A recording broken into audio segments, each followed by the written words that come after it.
कि हम इकोनॉमिक्स को जो है हम 2 तरीके से स्टडी कर सकते हैं। हम कह सकते हैं इकोनॉमिक्स के 2 पार्ट्स होते हैं, जिनके थ्रू हम इकोनॉमिक्स को स्टडी करते हैं, जो कि क्या होते हैं?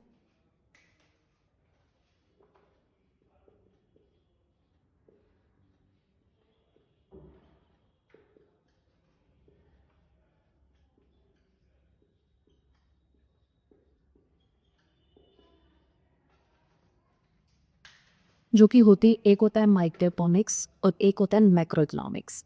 ठीक है, माइक्रो इकोनॉमिक्स, माइक्रो का मतलब होता है स्मॉल, स्मॉल।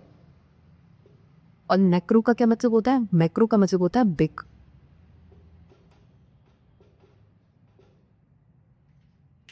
अब माइक्रो इकोनॉमिक्स क्या होती है? माइक्रो इकोनॉमिक्स में हम स्टडी करते हैं स्मॉल यूनिट ऑफ इकोनॉमी, यानी कि एक कंट्री की हम स्मॉल यूनिट को स्टडी करते हैं। किसमें? माइक्रो इकोनॉमिक्स में। स्मॉल यूनिट यानी कि एक स्मॉल पोर्शन। और एवं जो मैक्रो इकोनॉमिक्स होता है, हम मैक्रो इकोनॉमिक्स में स्टडी करते हैं द होल कंट्री इकोनॉमी, यानी कि जिसमें हम पूरी कंट्री की इकोनॉमी को स्टडी करते हैं। उसको हम क्या बोलते हैं? उसको हम बोलते हैं मैक्रो इकोनॉमिक्स। तो अगर हम माइक्रो इकोनॉमिक्स की बात करें तो माइक्रो इकोनॉमिक्स लिमिट होता है किस कहाँ तक? एक इंडिविजुअल तक, एक शॉप तक, एक फर्म तक, ठीक है, या फिर एक मार्केट तक। सपोज कि जैसे कि फॉर एग्जांपल कि हम कहीं भी सब्जी मंडी में जाते हैं, तो सब्जी मंडी में आप देखते हो कि जो वहाँ के जो वेंडर्स होते हैं, ठीक है, वो जो है प्राइस डिसाइड करते हैं सब्जी का, वो। या फिर आप कोई भी स्टूडेंट होता है, वही उसको हर महीने की पॉकेट मनी मिलती है, तो वो उस पॉकेट मनी के बेस पे डिसाइड करता है भाई उसको कितना स्पेंड करना है, उसको कितना स्पेंड नहीं करना है।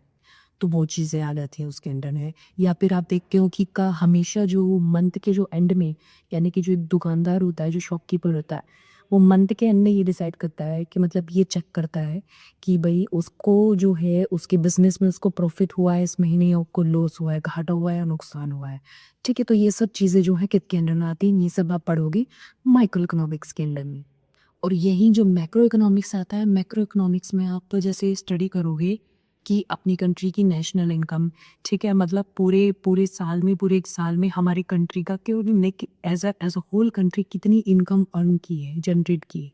तो ये आपकी नेशनल इनकम होगी, जैसे आपका जीडीपी हो गया, और जैसे आपका इन्फ्लेशन हो, जो गवर्नमेंट जो बजट या पॉलिसी जो प्रिपेयर करती है, वो सब चीज़ें इसके अंदर ना आती है। बहुत सब चीज़ें आप पढ़ोगे मैक्रो इकोनॉमिक्स के।